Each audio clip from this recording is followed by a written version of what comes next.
Hey there gamers, this is Haroja. Welcome to the first video of the Fantasy Online 2 series. I'd like to welcome everybody that is new to the game. Basically, I'm going to do a guide sharing my tips and tricks for all the alpha players out there that are new to the game. So the first thing I'm going to teach you guys real quick is the current meta spec. Intellect is the best spec to go for damage because of crit. The more intellect that you have, the more crit that you get. Agility would probably be the second best spec because you get crit and dodge, just not as much crit as intellect. So what I typically recommend people run is the Goth Staff because it's giving you 14 int. Obviously the stone boots are best in slot for right now. The crimson cloak is giving you 4 agility, that way you can get your 40 agility that you need to be able to cast boom headshot. The skull shield for the armor and strength. There is the metal helmet. 2 bronze crab relics, I'm actually missing 1. And then you can either do the magical shield ring for 4 int, or you could do the heavy rings. Either one is very good, considering they give you 800 armor. Now the second thing I'd like to talk to you guys about is gold farming.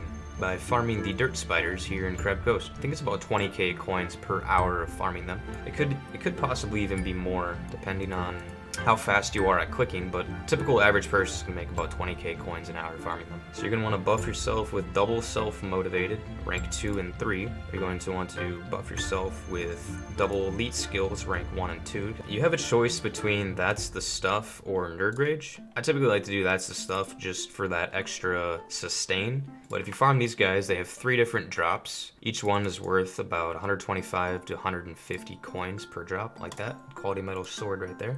Just farm these guys. Each time that you go to sell is going to net you about 6 to 7k per filling up your bags. And if you have a widescreen monitor, you're able to walk over here, click on the Trainer Remo's skills, and sell everything quickly, and then walk straight back and start farming again. That's why this is one of the best places to farm. So the third tip that I have today is going to be to get your satchels if you don't already have satchels. So you're gonna need to buy 2 fanny packs for 900 coins. After you buy 2 fanny packs, you're gonna wanna come down here, talk to this bag crafting lady, and you're gonna wanna craft 3 satchels, so you're gonna need a total of 6 fanny packs to craft these. You're gonna increase your storage space by double. So the fourth tip that I have, currently there is no tier 1 armor in the game yet, but what you can do is you can go farm iron. You're gonna wanna create iron helm shells, body shells, and leg shells. You're gonna want to craft reinforced iron plates. You're gonna wanna get stocked up on some onyxes and sapphires for when tier 1 crafting drops. That way you're prepared for crafting tier 1 armor when it comes. You're going to need the full iron set and a full silver set, and when that crafting gets released, these will craft into each other. The 5th tip here, going to be your daily quests for gems. There's going to be 2 daily quests for you every day to receive 2 gems per quest. So there's one here to mine 5 iron. So these are all the crafting recipes currently in the game. I wouldn't recommend spending gems to speed up your crafting recipes just because there's really no point to waste them currently. Recommend people to buy your standard pickaxe and lock pickaxe because these gem amounts are always subject to change. So they might be 10 gems today, but they could be 100 gems tomorrow. So you never know when those are going to change. The Goth Staff is going to be dropped by these giant skull spiders here. So you're going to farm these guys until you get the Goth Staff and the Skull Shield. The next mob to farm on our list here for best in slot gear, tip number 6, is going to be the stone boots, which are dropped by the Boulder, Colorado and the Stones. If you guys are trying to figure out where you can get self-motivated rank 3, that is going to be sold to you by Trainer Remo, as well as Boom Headshot, That's the Stuff, and self-motivated 3. Right here, this iron vein is actually one of the sapphire drops. There is 2 veins that drop the sapphires. It is that iron vein and this iron vein down here. So not every single vein is actually dropping sapphires and onyxes. The onyx vein is going to be right here, that iron vein to get onyxes. The second onyx vein is going to be this one right here. So right here in Swamp Grotto we have our silver crafter.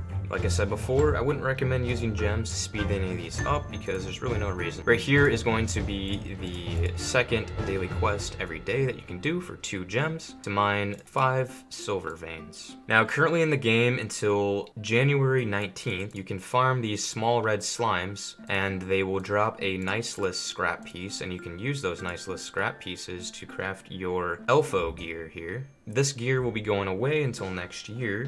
Gem locations. There's 2 onyx locations in this cave for Swamp Grotto. One of them is right here, that's silver vein, and then the other onyx location is this other silver vein right up here. So sapphire drops. One of the sapphire drops is going to be right here. This will be the other sapphire drop right here. This is the 3rd sapphire location, this silver vein here. The crimson cloak is dropped by those red slimes down there that I showed you guys earlier. The magical shield rings, which are these right here, if you're going the intellect build, those are dropped by the enraged cave squirps. The other thing that's dropped by the enraged cave squirps is the 1 in 1,000 scorpion golden helmet that is dropped by them. The last piece for our best in slot gear is going to be dropped by these X-Miner pit bosses. They drop the metal helmet as well as the bronze crab relic, and they're also going to drop the heavy ring for you. Hopefully you guys learned something throughout this video and tips and tricks for new players. If you guys like the video, make sure to drop a like and hit subscribe. Give me some ideas down in the comments of what videos I should do next to help out. If there's anything that you have idea-wise, I'd like to hear from you. And if you see me in game, don't forget to say hi. You guys all have a good day. Thank you very much for watching.